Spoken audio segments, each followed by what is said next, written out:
الكريم. أعوذ بالله من الشيطان الرجيم.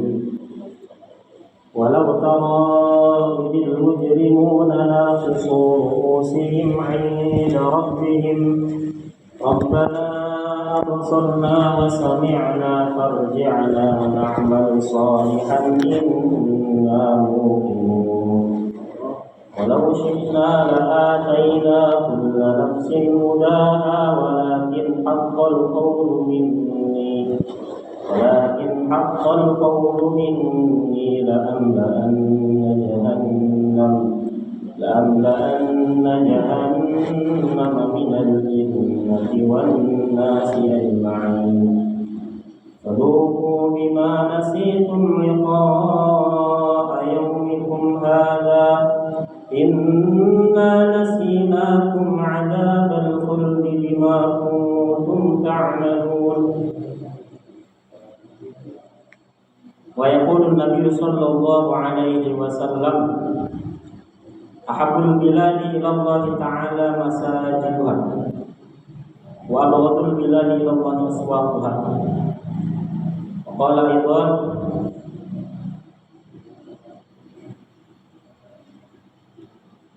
Man shalla lillahi arba'ina yawman fi jama'atin yudriku takbiratal ula kutiba lahu bara'atun minan nari wa bara'atun minan nifaq.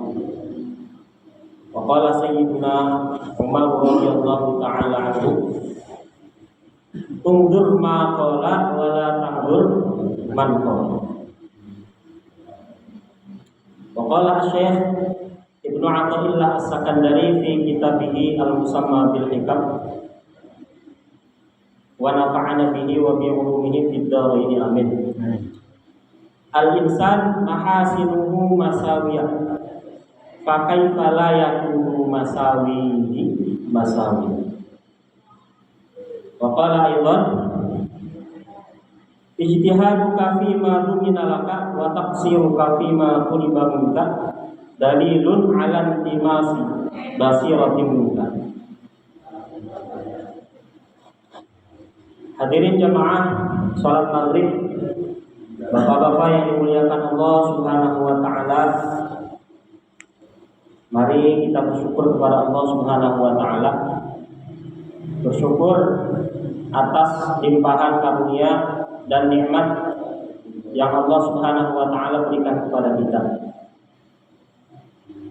Beribu-ribu nikmat, banyak nikmat yang Allah Ta'ala berikan kepada kita. Kita tidak mampu menghitungnya. Mulai dari nikmat kesehatan, kita masih sehat, buktinya kita masih bisa ke masjid. Kesehatan, nikmat jasmani kita, tangan kita masih sehat, kaki kita masih sehat, mata kita masih sehat, anggota badan kita seluruhnya masih sehat. Nah, ini karunia daripada Allah Subhanahu wa taala. Tidak semuanya orang sehat, ada juga orang sakit. Kakinya stroke, tidak bisa jalan. Kakinya patah, tabrak motor. Banyak penyakit, ada penyakit liver, ada penyakit asam lambung, ada penyakit sakit gigi, penyakit tumor, mematikan. Banyak penyakit. Manusia banyak yang mengalaminya. Nah, kita alhamdulillah Allah Ta'ala masih berikan kesehatan kepada kita. Ini semuanya adalah pemberian daripada Allah Subhanahu wa taala. Maka kita patut bersyukur kepada Allah Subhanahu wa taala atas nikmat tersebut. Allah Ta'ala berikan kepada kita rumah, Allah Ta'ala masih berikan kepada kita makan. Nah, kita masih bisa makan. Nah, ini rezeki atau pemberian karunia daripada Allah Subhanahu wa taala. Semuanya Allah Ta'ala sudah jamin. Makan kita, rezeki kita, semuanya kehidupan kita Allah Ta'ala sudah jamin. Kalau seandainya rezeki kita sudah habis, jatah kita untuk makan sudah habis, ya maka otomatis kita meninggal. Karena kadar rezekinya Allah Subhanahu, kadar apa? Usianya manusia di muka bumi ini tergantung rezekinya. Dan rezekinya itu sudah ditetapkan, sudah dicatat oleh Allah Subhanahu wa taala sebelum dia lahir ke bumi. Udah jelas. Kalau udah habis berarti meninggal. Maka kita jangan khawatir masalah rezeki kita, keduniaan kita. Karena kata Imam Ibnu Athaillah, rezeki manusia itu sudah ditanggung, sudah ada, sudah dicatat oleh Allah Subhanahu wa taala. Ijtihaduka fi ma dumina laka. Nah, kalau kita malah sungguh-sungguh terhadap apa yang sudah dijamin, Imam Syafi'i mengatakan yang telah dijamin oleh Allah Subhanahu wa taala adalah makan kita, keduniaan kita, umur kita, kesehatan kita udah dijamin sama Allah. Ini udah nggak harus dicari lagi. Maksudnya tidak harus mati-matian. Ijtima'ul himmah fi thalabihi. Kita tidak harus mati-matian mencari keduniaan. Mencari harta nggak harus mati-matian, secukupnya saja. Kita cari, jangan sampai capek-capekan. Karena memang sudah dimudahkan, sudah dijamin oleh Allah Subhanahu wa ta'ala. Tapi yang harus kita usahakan, yang harus kita sungguh-sungguh mencarinya adalah perkara yang belum jelas. Karena ini belum ada jaminan daripada Allah Subhanahu wa ta'ala, belum ada jaminan. Yaitu apa? Wa taqsiruka fi ma tuliba minka. Nah, kita malah ceroboh, malah kita melalaikan terhadap apa yang fima tulibamika, di dalam apa yang Allah Ta'ala tuntut kepada kita. Allah Ta'ala itu punya tuntutan kepada kita. Kita harus menjalankan, yaitu apa? Perkara iman dan amal soleh. Maksudnya akhirat kita itu belum dijamin. Apakah kita termasuk orang yang selamat masuk surga, ataukah kita termasuk orang yang celaka masuk neraka? Nah, ini belum dijamin Allah Subhanahu wa taala, tergantung usaha kita di dunia. Apabila kita banyak amal soleh, banyak ibadah, banyak zikir, banyak baca Quran, nah ini tanda-tanda dia akan selamat nanti di akhirat. Ini yang harus kita usahakan. Ijtihaduka fi ma dumina laka wa taqsiruka fi ma tuliba minka dalilun ala timasi basiratin minka. Jadi tandanya orang dia imannya sehat, rohaninya sehat, fikirnya dia sehat, maka dia sadar, maka dia paham apa yang harus dia usahakan dan apa yang menjadi keperluan, apa yang menjadi tujuan dan apa yang menjadi keperluan. Tujuan kita adalah akhirat yang selama-lamanya, abadan-abadan. Akhirat itu selama-lamanya. Orang kalau udah mati selama-lamanya. Selama-lamanya itu nggak ada ujungnya. Jadi kalau ada orang nanya selama-lamanya itu berapa lama, nah itu pertanyaan yang tidak pantas untuk dipertanyakan. Karena yang namanya selama-lamanya itu nggak ada akhirnya, nggak ada ujungnya. Kata Imam Ghazali dalam kitab Ihya Ulumuddin, akhirat yang selama-lamanya itu tidak ada ujungnya.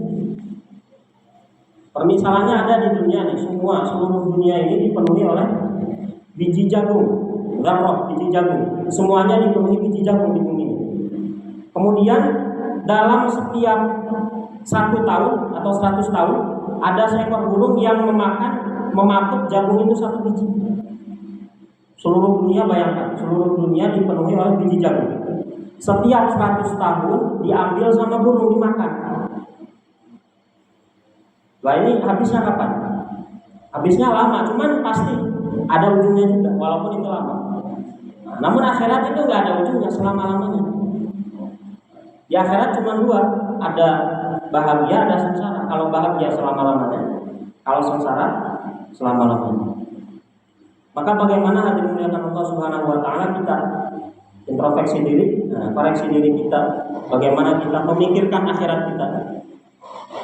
Karena al-qayyisu man dana nafsahu wa 'amila lima ba'dal maut.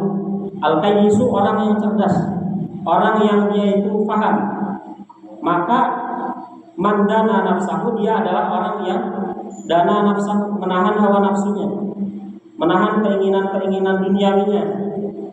Maunya kita tidur, maunya kita senang-senang di dunia, maunya kita santai-santai di dunia. Semalaman tidur, siang tidur. Maunya kita duit banyak. Nah ini semuanya nafsu duniawi. Kita dapatkan, ya kita wajib. Nah, untuk nafkah kita, keluarga kita wajib. Cuman tidak sepantasnya kita menghabiskan waktu untuk dunia semua. Maulana Zakaria mentafsirkan dalam kitab Qadhail Amal, orang yang mencari dunia, beliau mengatakan dunia itu keperluan, yang menjadi tujuan adalah akhirat. Ditafsirkan bagaikan suatu rumah yang di situ ada kamarnya, ada ruang tamunya, ada kamar mandinya. Lah ini kamar mandi ini buat keperluan. Ada kloset, itu keperluan. Yang namanya keperluan itu tidak selamanya kita di situ. Makanya tidak sepantasnya. Aneh ketika ada seseorang punya rumah bagus, indah, ruang tamunya bagus, kursinya bagus, kasurnya bagus, TV-nya besar, tapi kok hari-harinya malah di dalam WC. Di situ terus. Nah, ini bagaikan orang yang apa? Orang yang mencari dunia terus-menerus melupakan akhiratnya. Itu bagaikan orang yang selalu di WC 24 jam tanpa dia menikmati ruang tamunya, halaman rumahnya, tamannya. Nah, ini orang seperti itu. Bukan berarti kita tidak harus mencari dunia. Kita mencari dunia keperluan, namanya orang hidup di dunia butuh asbab. Jadi Allah Ta'ala menempatkan diri kita itu makomnya makom asbab. Iradatu tajri ma'a iqamatillah iyaka fil asbab minasy syahwatil khafiyah. Allah Ta'ala menempatkan manusia di makom seorang manusia, dia ingin tajrid, makom tajrid. Tajrid adalah dia senantiasa akhirat terus, sholat terus, ibadah terus, puasa terus. Tapi dia nggak mencari dunia buat makan dirinya, keluarganya. Nah ini minasy syahwatil khafiyah, termasuk daripada syahwat yang tersembunyi di hati. Dia nggak mau susah cari nafkah buat keluarganya, padahal itu wajib. Nah ini wajib cari nafkah. Cuman nafkah tersebut hanya sekedar kebutuhannya saja, secukupnya saja. Sekiranya dia bisa gitu, bukan untuk berpoya-poya. Orang hidup normalnya cukup rumah satu, kendaraan satu, keperluan di rumah buat makan, misalkan sebulan penuh, nanti nambah lagi. Nah, misalkan normalnya segitu, maka dia tidak harus mencari lebih. Misalkan sehari mencari dunia, setengahnya buat dunia, setengahnya buat akhirat. Maka itu yang mulia, bagaimana kita koreksi diri kita, persiapkan diri kita untuk amal akhirat. Karena al-qayyisu man dana nafsahu wa 'amila lima ba'dal maut. Orang cerdas adalah orang yang menahan hawa nafsunya, wa 'amila lima ba'dal maut, dan beramal untuk kehidupan setelah mati. Nah, itu akhirat. Akhirat itu selama-lamanya. Kalau sengsara selama-lamanya, kalau bahagia selama-lamanya. Kata Nabi, al-insanu arba'atu aqsamin. Manusia terbagi menjadi 4 bagian. Sa'idun fid dunya, syaqiyyun fil akhirah. Manusia ada 4. Yang pertama, sa'idun fid dunya, dia kelihatannya bahagia di dunia. Wa syaqiyyun fil akhirah. Nah, dia sengsara di akhirat. Maka ulama mentafsirkan dalam hadis ini, orang yang bahagia dunia namun dia sengsara akhirat, siapa itu? Orang yang dia dunianya banyak. Contoh misalkan ada orang kafir, orang nggak beriman. Dia mobilnya banyak, hartanya banyak, makannya cukup, makannya enak-enak di dunia. Cuman dia tidak iman sama Allah Ta'ala. Dia mati, maka ketika setelah mati itu mobilnya nggak dibawa, rumahnya nggak dibawa, uangnya nggak dibawa, enggak. Walaupun misalkan mobilnya dibawa kubur, uangnya dibawa kubur sama mayat-mayatnya, tetap nanti di akhirat itu bukan alam yang zahir, tapi alam lain lagi, alam akhirat. Ya dia sengsara di akhirat nanti karena mati tidak membawa iman. Karena kuncinya bahagia di akhirat nanti adalah seseorang yang meninggal dengan membawa iman, kalimat la ilaha illallah Muhammadur Rasulullah.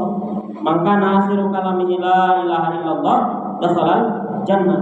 Siapa yang akhir kalamnya pembicaraannya mengucapkan la ilaha illallah dakhalal jannah, maka pasti dia masuk surga. Jadi kita harus koreksi diri.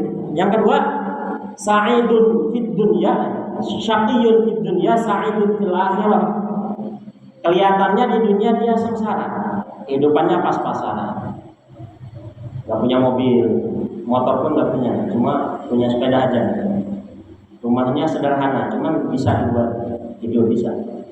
Makannya ya seadanya. Ini sederhana aja di dunia. Kelihatannya nggak mewah, nggak bahagia. Tapi dia hari-hari iman sama Allah, ikut baginda Rasulullah, melaksanakan sholat, menunaikan zakat, melaksanakan puasa yang wajib yang fardu, sholatnya dijaga juga, yang wajib yang fardu yang sunnah. tahajud, istiqomah, maka nanti ketika dia mati, maka dia akan menjadi orang yang sa'idun fil akhirah. Dia akan bahagia di akhirat. Di dunia dia sengsara, nggak bahagia, sederhana, tapi di akhirat dia bahagia. Tapi kalau di dunia dia sengsara sementara, di akhirat bahagia yang lamanya.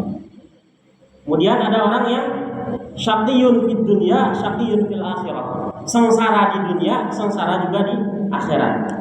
Udah hidupnya miskin, ya. Rumah di kolong jembatan misalkan. Yang nggak iman sama Allah, orang kafir misalkan, orang Kristen. Yang nggak iman sama Allah, dunia nggak punya, iman nggak ada. Di dunia dia sengsara, di akhirat pun dia sengsara. Kenapa? Karena mati tidak membawa iman. Kemudian ada golongan orang sa'idun fid dunya, syaqiyun fil akhirah. Dia bahagia di dunia yang sementara. Dia punya mobil, punya rumah, punya semuanya lah, istrinya banyak juga, makannya enak, dunianya luar biasa. Di samping itu dia juga iman sama Allah Subhanahu wa taala. Dia menggunakan hartanya untuk agama, ya. Dunianya enak, dia beriman sama Allah, maka kalau dia mati, maka matinya akan bahagia juga. Sa'idun fil akhirah, bahagia di akhirat. Kenapa bahagia? Karena dia membawa iman, ya. Tapi kalau di dunia itu, kalaupun dia sengsara ya sementara. Di dunia bahagia sementara. Cuma sementara Pak. Kata Nabi, "A'malu ummati baina sittina wa sab'ina sanah." Umur umatku hanya berkisar 60-70 tahun saja. 60-70 tahun umat akhir zaman itu 60-70 tahun. Enggak lebih dari itu kan. Mungkin ada yang lewat 70, 80, 90 bonus saja. Bahkan kalau orang mati 20 tahun meninggal, 15 tahun meninggal, masih bayi pun udah meninggal ada. Sementara saja. Tapi kalau di akhirat selama-lamanya, kalau dia bahagia, punya iman di akhirat, maka akan selama-lamanya bahagia. Dikatakan orang yang mati meninggal membawa iman, maka dia akan dibalas dengan surga yang luasnya 10 kali lipat dunia. Gimana dunia nih? Jangankan satu dunia, pesawat pun paling orang punya berapa aja. Tapi kalau dia mati membawa iman, dilipat gandakan dunia menjadi 10 kali lipat. Ini balasan bagi orang yang beriman. Iman itu mahal. Al-imanu ahamul umur. Iman adalah perkara yang paling penting, karena menentukan kehidupan yang selama-lamanya di akhirat. Jadi kalau matinya nggak bawa iman, sengsara. Bayangkan kan orang dia mati nggak bawa iman, nggak bawa amal soleh, di akhiratnya gimana nanti? Di alam kubur dia dapat azab kubur. Alam selanjutnya alam apa? Mahsyar. Ya kan, nanti pada hari kiamat sudah terjadi, maka nanti manusia dikumpulkan dalam satu tempat. Telanjang, laki-laki telanjang, perempuan telanjang, panas matahari, dekatnya itu 1 jengkal. Gimana panasnya? Yang jauh aja panasnya luar biasa kan? Berapa derajat? 34 derajat. Itu udah panas luar biasa. Apalagi yang 1 jengkal. Nah, di akhirat nanti gitu, al-mahsyar. 1 jengkal itu matahari. Saking panasnya sampai mereka berkeringat. Kalau orang nggak bawa amal, nggak bawa iman, berkeringat sampai keringatnya menenggelamkan dirinya. Ada yang satu mata kaki, ada yang satu betis, ada satu pinggang, ada satu dada, ada yang tenggelam dengan keringatnya. Nah, tergantung di dunianya dia punya iman, punya amal banyak, ya selamat. Ya. Tapi kalau di dunianya dia nggak punya amal, malah dia maksiat sama Allah, hari-harinya maksiat, amal udah maksiat dia, maka nanti di akhirat dikumpulkan, terik matahari 1 jengkal, tenggelam dengan keringat. Nah, itu di mahsyar. Setelah alam mahsyar nanti ada namanya alam hisab. Amalnya dihitung, amal baiknya ada amalnya kan? Ya, hitung ya. Berapa amalnya? Amalnya misalkan ada 40%. Dihitung punya dosa juga 60%. Berarti 60 itu menghapuskan yang 40%. Berarti sisa berapa? 40, sisa 20% masuk neraka. 40% dihapuskan sama 40% amal kebaikan, 40 amal kejelekan dihapuskan dengan 40 amal kebaikan, sisanya 20% masuk neraka. Nah, itu orang yang dia nggak bawa iman, nggak bawa amal, tapi dia bawa maksiat, durhaka sama Allah Ta'ala. Alam hisab, ada juga mizan, nanti mizan ditimbang itu amal solehnya ditimbang berapa, amalnya yang kayak tadi, amal buruknya berapa, amal baiknya berapa. Dia punya amal kebaikan, misalkan 100 amal kebaikan, cuman dia punya amal keburukan 90, 100 dikurangi 90, sisa 10 masuk neraka. Dalam hisab. Atau misalkan dia punya amal 100%, amal kejelekannya 10%. Makanya 10 dikurangi dengan 10 tadi, sisa 90 amal baik masuk surga. Nah, alam mizan nanti lewat lagi sirat. Sirat, Masya Allah. Sirat itu jembatan itu yang jauhnya berapa ratus tahun? 1.500 tahun. 500 tahun datar, 500 tahun mendaki, 500 tahun turun. Nah, alam akhirat itu zamannya satu hari akhirat itu sama dengan 100 tahun di dunia. 100 tahun dikali 1.500 tahun. Lamanya gimana itu? Nah itu apa? Besarnya itu jembatan, kecilnya itu satu rambut. Dan tajamnya itu lebih tajam daripada pisau yang paling tajam, pedang yang paling tajam.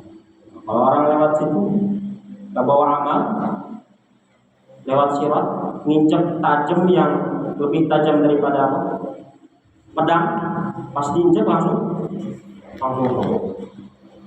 Bayangin aja nih kalau ada bambu dikupas kulitnya setipis mungkin sampai tajam gitu kan, dibentangkan di situ, dilurusin, untuk melewat itu diinjek.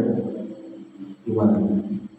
Nah, belum sakaratul maut sebelumnya. Sakaratul maut itu lebih sakit daripada, kalau ulama Sunda sana di Jawa Barat mentafsirkan itu bagaikan bambu yang tipis yang udah diasah, kemudian tingginya 10 meter, dia naik ke atas, kemudian turun nyerosot sampai bawah, langsung belah.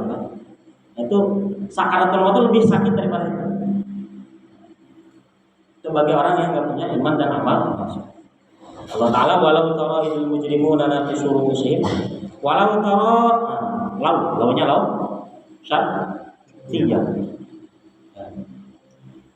Lau tara seandainya melihat sapa sira idul mujrimuna, id itu namanya apa? Faedahnya dzarfiyah. Id ing dalem nalikane, idul mujrimuna ing dalem nalikane utawi wong-wong kang duweni dosa. Ketika orang-orang pendosa, seandainya engkau melihat ketika orang-orang pendosa naqisu ru'usihim, apa naqisun? Menengadahkan apa? Kepalanya mereka. Inda rabbihim, di sisi Tuhannya mereka. Jadi ketika orang berdosa itu dikumpulkan dalam satu tempat, dikumpulkan ya kan, sama Allah Ta'ala, di sisi Allah Ta'ala, mereka mengatakan Rabbana, wahai Tuhan kami, absorna, telah melihat, telah sadar. Jadi absor itu lebih kuat daripada ro'a. Ada ro'a, ada basoro. Ra'yun itu zahir. Kalau absor itu mata batin, mata hati. Hati itu terbagi tiga, ada qalbun, ada fuadun, ada lubun. Qalbun itu hati luar, ada fuadun hati dalam, ada lubun hati yang paling dalam, lubuk hati yang paling dalam. Makanya ada ulul albab, itu orang yang punya hati yang dalam, orang yang punya pikiran yang kuat. Rabbana absarna, wahai Tuhan kami telah melihat, telah sadar. Wa sami'na, saya sudah mendengar. Kami telah melihat yang dibutuhkan di alam akhirat itu bukan harta yang banyak, bukan uang yang banyak, bukan rumah yang megah, bukan. Sudah sadar bukan? Wa sami'na, kami telah mendengar juga. Yang dibutuhkan kami di akhirat itu bukan harta, bukan dunia, bukan apa-apa, bukan. Wa sami'na farji'na. Maka dengan demikian farji'na, kembalikanlah kami. Irji', kembalikanlah sinten panjenengan Allah. Nah, kepada kami, kembalikanlah kami. Kemana? Ke alam dunia. Nah, orang-orang pendosa yang cari dunia, lupa amal, mereka menyesal di akhirat. karena sudah tahu yang dibawa itu bukan dunia tapi amal ibadah. Farji'na, kembalikanlah kami ke alam dunia buat apa? Na'mal solihan, niscaya kami akan apa? Beramal soleh. Na'mal amal sapa ingsun sapa kita solihan ing baikan. Inna mutinun, karena kami sudah sadar, sudah yakin yang dibutuhkan di akhirat adalah amal ibadah. Hadirin yang mulia, kita satu jamaah di sini selama 3 hari kumpul 3 hari dari masjid ke masjid. Ini belajar diri, belajar mengoreksi diri, belajar memperbaiki diri, belajar membagi waktu buat fokus buat apa? Buat agama, buat Allah Ta'ala, buat ibadah, buat baca Quran, buat sholat. Nah kita sisihkan. Ada yang keluar 3 hari dalam 1 bulan, ya. 1 bulan 30 hari. 30 hari itu kan 100%. Diambil 3 hari. 3/30 berarti berapa? 1/10 dari agama, ya kan? 1/10 buat agama, sisanya berapa? 9/10 buat cari uang, buat cari nafkah, buat keluarga, buat anak kita segala macam. Nah ini 10% buat agama 3 hari. 3 hari tiap bulan. Ada juga yang 4 bulan setiap. Ada 40 hari tiap tahun. Ini menyisihkan waktu dalam 1 tahun 12 bulan. Diambil 40 hari, berapa persennya? 10%-nya juga kan. Buat agama. Dari masjid ke masjid 3 hari. 3 hari itu ya amalnya apa? Kita tuh biasa kalau di masjid, misalkan dari pagi kita musyawarah habis subuh. Musyawarah apa yang dikerjakan itu sehari itu. Nanti jam 9 kita buat taklim, fadilah amal. Fadilah amal itu isinya hadis-hadis Nabi, ayat-ayat Al-Quran yang menjelaskan tentang fadilah keutamaan beramal. Contoh bab sholat, keutamaan sholat ada hadisnya. Contohnya misalkan hadis tentang sholat, as-sholat imaduddin, faman aqamaha faqad aqamaddin, waman tarakaha faqad hadamaddin. Sholat adalah tiangnya agama. Faman aqamaha, siapa yang mendirikan sholat, faqad aqamaddin, maka sungguh dia telah mendirikan agama. Waman tarakaha, siapa yang meninggalkan sholat, faqad aqamaddin, faqad hadamaddin, sungguh dia telah menghancurkan agama. Nah, itu hadisnya kayak gitu. Ada fadilahnya, misalkan man shalla lillahi arba'ina yauman, man tawi sapane wong sholat kang sholat sopoman lillahi krana Allah arba'ina yauman ing dalem 40 hari. Yauman apane yauman harinya, fi jama'atin ing dalam jamaah, berjamaah di masjid. Fadilahnya yudrikut takbiratul ula, yudriku mendapati sopoman takbiratul ula, yang takbiratul ula bersama imam, takbir bareng sama imam. Maka jaminannya apa? Fadilahnya apa? 2. Kutiba lahu bara'atan, yang akan dijamin 2 perkara. Bara'atun minan nar, bebas daripada api neraka, wa bara'atun minan nifaq, bebas dari sifat munafik. Ini fadilah salat. Ada juga nanti fadilah zikir, keutamaan orang yang berzikir. Contohnya hadisnya misalkan ayatnya fadkuruni adkurkum,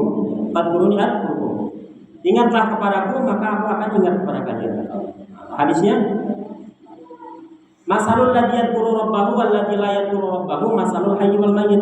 Permisalan orang yang zikir kepada Tuhannya, kepada Allah, dan permisalan orang yang tidak berzikir kepada Allah, masalul hayy wal mayyit, permisalan orang hidup dan orang yang mati. Nah, itu yang dibaca biasa jam 9 sampai jam 11. Ada lagi nanti fadilah tabligh, fadilah kita menyampaikan agama, mengajak orang ke masjid. Keutamaannya banyak. Mauqifus sa'atin fi sabilillah, contohnya apa ya? Man dalla ala khairin falahu mislu ajri fa'ilihi. Man utawi sapane wong dalla yang menunjukkan sokoman ala khairin ing atase kebaikan, falahu mongko itu tetap kedue man mislu ajri fa'ilihi, permisalan pahala orang yang mengerjakan. Contoh, kita sholat di masjid, kemudian ngajak saudara kita, misalkan yang tetangga, ayo Pak siapa sih? Pak Sugiono, ayo Pak kita sholat ke masjid. Nah, kemudian Pak Sugiono datang ke masjid, mau sholat berjamaah bareng-bareng. Saya sholat berjamaah, Pak Sugi juga sholat berjamaah. Atau misalkan Pak Soeharto sholat berjamaah, mau juga dia sholat bareng 2 orang. Kita dapat pahala sholat sendiri, kemudian kita juga mendapatkan pahala dari orang yang diajak. Nah, ini fadilah tabligh. Ada lagi nanti membacakan kisah-kisah sahabat, cerita orang-orang terdahulu, para sahabat, perjuangannya mereka dalam agama, memperjuangkan agama Islam, khudu dalam sholatnya para sahabat, sampai Nabi itu kakinya bengkak buat sholat. Nah ini fadilahnya apa? Kita membaca fadilah amal, keutamaan beramal. Tujuannya adalah bagaimana kita semangat dengan untuk beramal. Kita baca keutamaan, kita melaksanakan sholat, tahu fadilahnya, nah, maka kita semangat.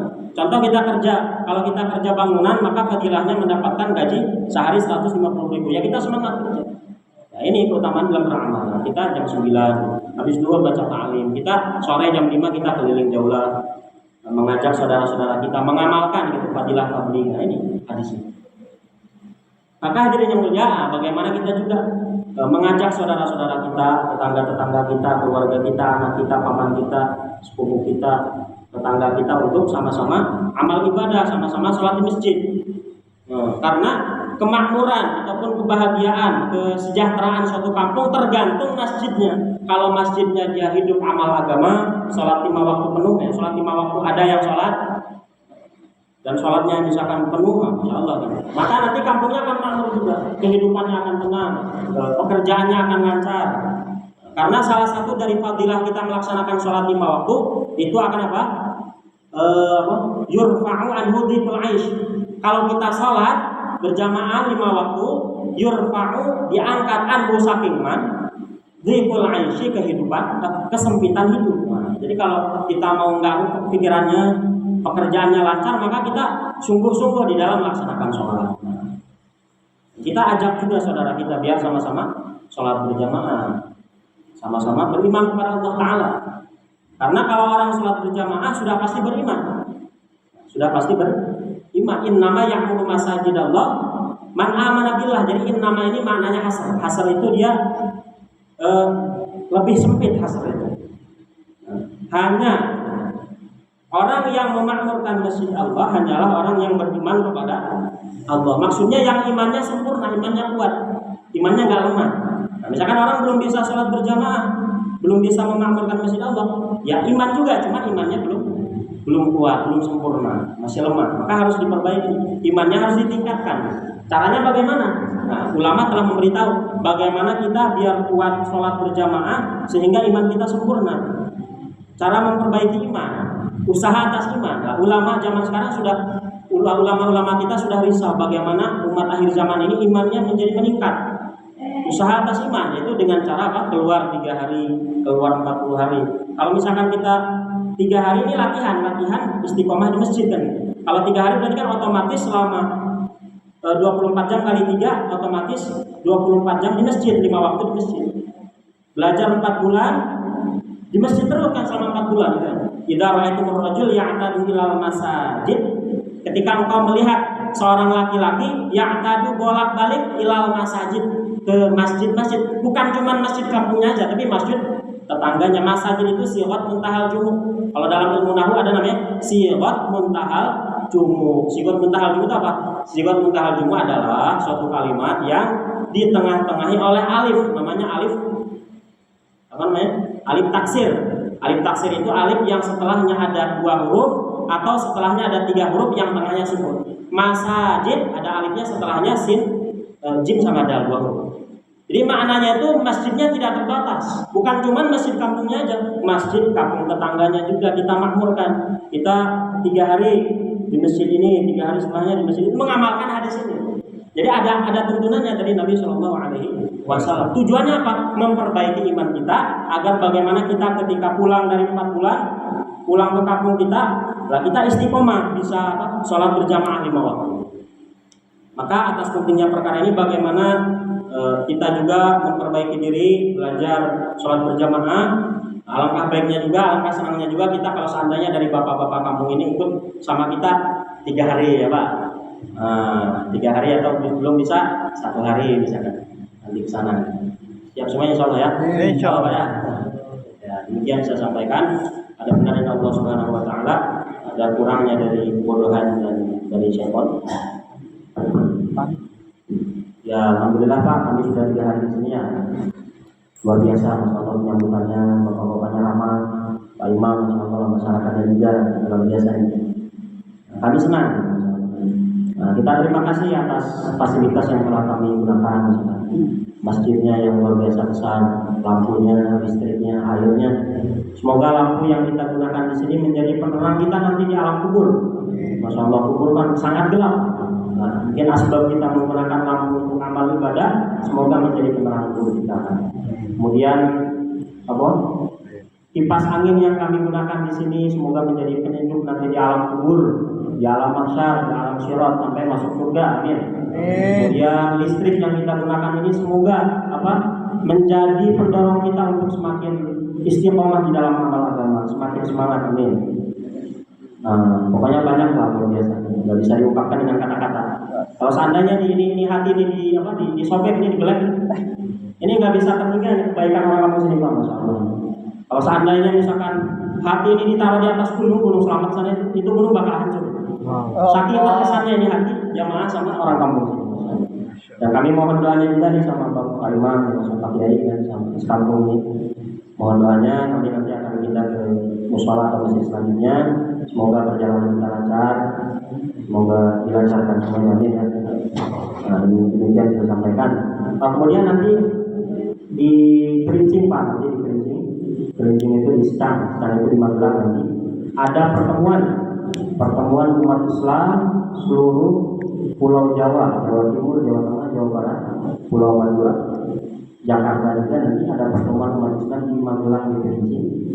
Nanti akan dihadiri oleh para ulama kita, ulama Indonesia. Nah ini penanggung jawab kita udah soal-soal ulama-ulama Jawa Tengah, Jawa Timur untuk menghadiri pertemuan umat Islam agar bagaimana iman kita tata cara memperbaiki iman, amal ibadah, amal agama segala. Nah, mungkin nanti kalau ada kesiapan dari bapak-bapak nanti kita sama-sama sana tanggal 2, tanggal 3, tanggal 4 bulan Agustus. Insyaallah ya. Nah, untuk Assalamualaikum warahmatullahi wabarakatuh.